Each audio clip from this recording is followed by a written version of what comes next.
Hey, what's up, everyone, and welcome here to an all-new edition of The Light Between Us, proudly presented by Chick-fil-A Cicero Chick-fil-A Clay exclusively on Wake Up Call with Dan Tortora in our partnership. The Light Between Us gives us the opportunity to share stories with the wonderful team members of Chick-fil-A Cicero and Chick-fil-A Clay. So, we're here with Ella Rodriguez this morning, and I appreciate having you here. Thank you. Yes, absolutely. So, Ella, I want to start with something that you and I share. We both have Hispanic background. Yes. So you have family from Puerto Rico? Yes. And I would love to share some of your story and your connection to a beautiful country. Yeah. My dad was born there. He lived there until he was about 14, and then they moved to the States because my grandparents were actually offered positions as college professors in the States, so they moved here. Most of my family, most of my dad's side is still in Puerto Rico. We go back to visit every couple of years because that's something that's important to my dad and us, that we keep that connection with those in our family that aren't in the same country anymore. Yeah. And you didn't have the opportunity during COVID, obviously, to go back. How tough was that to go through a couple of years where you couldn't go? That was pretty intense because there was a hurricane during the COVID years. Yeah. So, like, worrying about our family and not being able to, like, send them supplies and stuff while that was all going on, like, was definitely tricky. And then this past year, I was actually in the Dominican Republic on a missionary, like, group. Yeah. So I was there for about 4 months, and I actually did some, like, letters back and forth to Puerto Rico with my family that's there. And then during the hurricane that happened while I was there, they were all, like, texting me and, like, asking me if I was okay, when Puerto Rico was the one that got hit the hardest. Yeah. And then it, like, barely coasted past the Dominican. It's like that like, really hit me because all I wanted to do was be there with them to support them. Yeah. And, like, I couldn't get to them. And they were supporting you, and they were worried about you. Yeah. When you're in a situation like that where somebody you love, you can't physically be there or get to them, how did you handle that, and how does faith help you through a time period like that where you can't get to somebody that you want to get to or that you're worried about? I would say that the biggest thing that helped me, like, through those emotions and stuff was just journaling. Was having, like, my quiet time with God and preparing myself throughout the day for, like, questions like, oh, how's your family today? Yeah. And, like, Puerto Rico was without power for about a week. Yeah. So I didn't know how any of them were for about a week. All I really had was just, like, word of mouth and stuff like that. Because there was obviously some, like, ships and stuff that went in between the islands. Yeah. Because, like, the Dominican helped Puerto Rico a little bit through that time. And so I would hear from, like, word of mouth about how they were doing and stuff. Yeah. And when, you know, like, when you didn't know anything, you know, I mean, I remember that, and I have friends that have family down in Puerto Rico, but I don't have anybody down there that's, like, specifically, like, blood relative. I remember those days of, you know, they didn't have power, they didn't have resources, nobody knew what was going on, and I mean, like you said, you journaled a lot and tried to work through those moments, but how do you keep your faith at a time where it literally is radio silence? Honestly, it was definitely hard. Yeah. It was hard to trust God through those moments, like, knowing that even if my family's, like, house was destroyed, like, they were okay. Like, God was with them. Because my family in Puerto Rico are strong believers. Yeah. I knew that they would be praying through those moments and getting through them with faith. And all I could do was just emulate their behavior. Yeah. And try and, like, give them what they were giving God and what they were giving me. When it seems like the people that struggle sometimes with faith are the people that have the strong, you know, like somebody's going through something and yet they have this strong, incredible faith, and their loved ones struggle with it, you know? And so I would think that it's just a unique part of God where, you know, like somebody in the family might get cancer and the person with cancer has this incredible faith, but maybe their kids don't have strong faith because of what it's going through. So in that situation, when you said, you know, my family's down in Puerto Rico and they have this tremendous faith in God, but you were struggling with it, just what do you say to that, and the uniqueness of that the people that were actually hurting were the ones that were like, Ella, you got to believe. Yeah. So how do you handle something like that? I told them that I would. I told them that I would stay strong. I told them that, like, although I was worried for them and I was, like, obviously, like, anxious all the time about their well-being, that I would trust God and I would trust them, that, like, when they got power back, when they were able to, they would let me know if they were okay. Because I was given permission from some of the people that I was there with to go to Puerto Rico and go and see them and help them if they needed it, with, like, a small group of the other people that I was there with. So, like, having the support of, like, the group that I was down there with was, like, really incredible and, like, really, like, showed me God through them. Because, like, seeing that support around me when, like, they didn't know what the situation was going to be if we did go there. Yeah. Because it got pretty bad. But luckily we never got to the point where they were like, okay, like, we need your help. Yeah.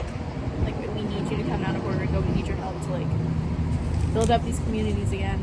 Because, like, the people that I was down there with that went there for the Dominican were ready to drop everything and go to Puerto Rico. And, like, that was really beautiful to see. Well, like you said, you're on a mission trip in the Dominican Republic, and they're like, hey, we're here to help, but we need to go to Puerto Rico. I mean, that had to move you in a special way. Yeah. And I had one person who was like a traveler in between the two islands, and when he came back from Puerto Rico, he brought me like a big stack of, like, letters from, like, all of my family members, and they were like all in Spanish. So I was, like, going through every one of them, like, translating all of them back into English. Yeah. And, like, the things that were written to me and the things that were written about the island, I was sent, like, Polaroid pictures of, like, their houses and stuff. Yeah. And, like, it was just amazing. And then the last letter that I got was from the pastor of the local church, and he told me about, like, how much, like, my support has been, and how much, like, the support of the people that I was there with, like, how much that, like, really, like, helped them and, like, brought them together. Yeah. Like, knowing that if they needed, like, a safety line, if they needed help, they could get it. Yeah. Because at the time, like, as fantastic as the United States government is, they weren't providing any help to Puerto Rico at that time. Yeah. And they found help in a lot of, like, religious groups. Yeah. And, like, having another one there that could help, like, their specific community was, like, a big, like, lifeline to them. And we, like, ended up, like, fundraising a little bit for them and, like, sending them money. Yeah. And, like, seeing the support from the States and seeing the support from, like, the people around me was just, it was really, really beautiful. And I will never forget when I was handed, like, that huge stack of letters. Yeah. From, like, my family and their friends and their pastor. And it was pretty strong. I mean, it makes you believe in miracles. Yeah. How did they get in touch with your family to even get those letters to you? There's a lot of, like, interpersonal connections in between the two islands. Okay. And there's a lot of, like, family overlapping in between the two islands, since, like, so much movement happens between them. Yeah. So the guy who was doing, like, separate trips and stuff was actually a cousin to one of my aunts. Okay. And he found me because he, like, saw, like, a bunch of, like, Facebook posts that I was putting up about the trip that we were going on. Yeah. And, like, honestly, I'm very lucky that he found me. Yeah. Because I wouldn't have known, and I wouldn't have found those letters. And, like, that's a miracle in itself, that, like, we were able to, like, find each other. Yeah. And, like, create a connection for that. Well, the thing is I don't call them coincidences, I call them Godincidences. Because what are the odds that you're posting about your trip to the Dominican Republic, you put it on social media, some stranger finds it, that happens to be related to one of your relatives, then disaster strikes, then they reach out to you and you connect with them, and then they go and find letters from your family to let you know that your family's going to be okay. People think that just happens by accident. Yeah. It's crazy. Insane. It would be more crazy to think something happened by accident that way than to believe in faith. So how has your faith in God formed you into the Ella Rodriguez that's sitting next to me today? Honestly, I would say it's all about, like, so I struggle a lot with anger, and I struggle a lot with, like, anxiety, and then through the years, like, I've found a lot like strength in God, knowing how much peace and how much love He gives. Yeah. And like that's honestly like the biggest part of like my journey with God, was just finding that like peace. And the first time that I experienced like the peace of God with me was after a time I had tried to commit suicide. And like after it happened, I was sitting wherever. Yeah. I can't remember. And I was just sitting there, and I'd thrown everything out. I was done, and I was so like defeated with myself. Because like all I was telling myself was like why couldn't I do it? Yeah. Why didn't you just do it? And then like the next thought in my head was like, I'm so glad that you didn't. Yeah. And then I just sat there for a while, and I was like, why did I just think that? Like why am I happy that I didn't? Yeah. And then that drove me into like a really long like interpersonal conversation with myself about like why I needed to live. Why I needed to like be where I am and like work through it and get through it with someone else who really could get me through it, which is God. Yeah. Because I was looking for like help and guidance in like all the wrong places, and it wasn't working, and I could feel it. And so when I finally like sat there and I felt it, and I knew that like this was my last chance. Yeah. I went to my room, I found the Bible that was shoved underneath my bed, Yeah. and I asked my mother to take me to youth group the next day. Yeah. Because I knew that I had to like get back into it. That this would be like my last like line. Like this was it. It was my last chance, and luckily God is good. He pulled me out.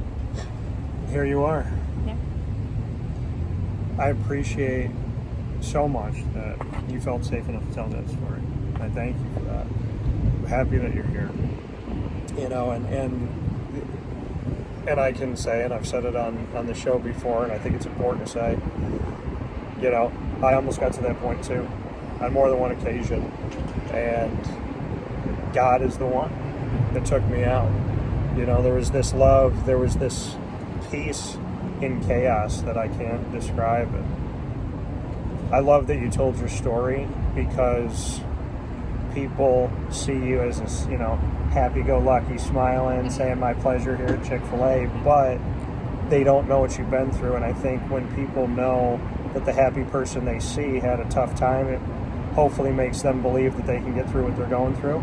And I know that you sharing your story here today is going to help somebody, and that, you know, God found you at your lowest point. So from that point, from your lowest point to now, when you have a tough day, when you have anxiety, when you have anger, how do you and God work it out? Whenever I feel myself start to get like worked up and a little too like on edge, I'll walk away from the situation. Yeah. And I'll pray. Yeah. It's quick, it's simple. It's just like, God, like pull me through this.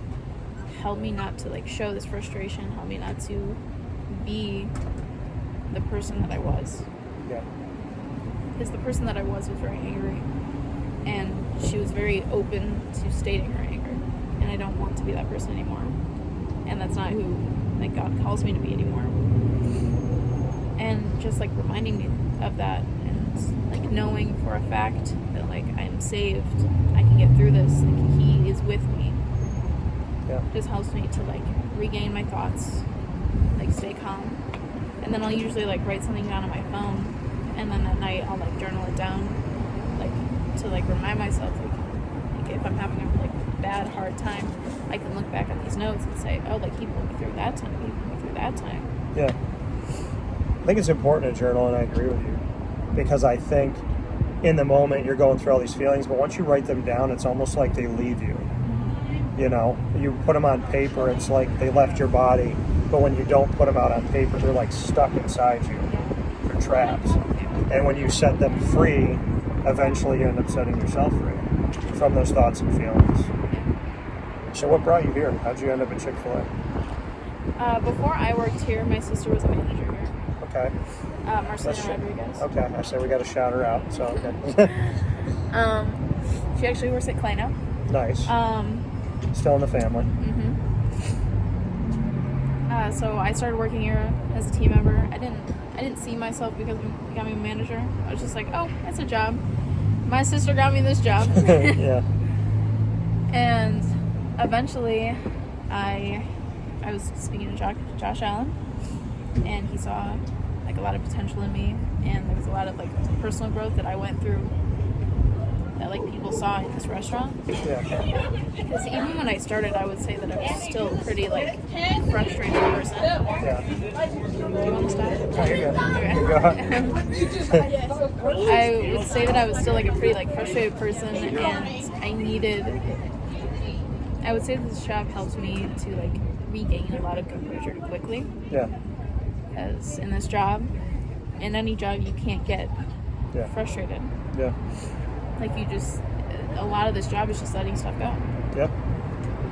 And like knowing that and coming into this like work personality like helped me come into a more like mature and like grounded person just outside of work. Yeah. And like I owe a lot to this place, not just because of the paycheck or the position, but because of like the personal growth that it's helped me like come into. Jimmer Sikowski, what does he mean to you? He definitely means a lot to me. Not like just as a boss, but as like a friend and as a confidant. We've had like multiple like personal conversations where like I've opened up to him about things, and he's someone that I've always felt like very comfortable with. Yeah. Because he's not a judgmental person. He's a person that is very much like come as you are and let me lift you up. Yeah. And I really respect him, and I respect his like work ethic. I respect a lot of like his person, because he's so loving. He doesn't turn away like someone because he thinks that they might do bad for business. Yeah. He hires them because he wants to help them grow. Because we try and build a leadership team here that can lift others up. Yeah. And I can show others, like, you can be this person inside of work, you can be a better person outside of it. Yeah. And, like, I've seen it happen. A lot of our team members, a lot of our leaders now have been in pretty rough situations. And I thank Jimmer for, like, not giving up on people when it's easy in this world to just give up. Yeah, and I think, you went on a mission trip to the Dominican Republic. I think Jimmer Sikowski's on a mission trip every day. Yeah. Chick-fil-A Cicero Chick-fil-A Clay, but in his life. So, and it says something about someone who is hiring people seeking to help them. And like you said, you outside of work were not like being the best to yourself or maybe others, and then inside of work you're like, I gotta be better, but you just said the opposite. Jimmer wants you to be great here and better outside. So to you personally, that's like a total 180, which has got to be pretty rewarding for you if you live by that. So are you happy to be Ella now? Yeah. Yeah? What do you love about Ella right now more than anything? I don't know. I'd probably say at this point now, I respect myself for wanting to respect others. Yep. I struggled for a long time with like respecting others' like opinions and respecting others' like views on certain things. Yeah. Like especially inside of work. I was like, I know how it's supposed to be. It's supposed to be this way. Like I know that it works this way. And like obviously with so much leadership that we have, there's a lot of other opinions. Yeah. And it took me a long time to realize that like my opinion is no better than others. And like I've seen these ways that they're saying like work out fantastic. Yeah. So like I have to like let it go and just let them take the reins, because no matter what, people are gonna get their food and we're gonna serve them the best that we can. Yeah. So you just gotta not worry about it. And I love that I've like come to that point of just letting everything like chill out. If only people could learn as you learn. that accepting other people's opinions and working toward a common goal is literally what everybody needs. Yeah. And it would change the world in an instant if we all did that.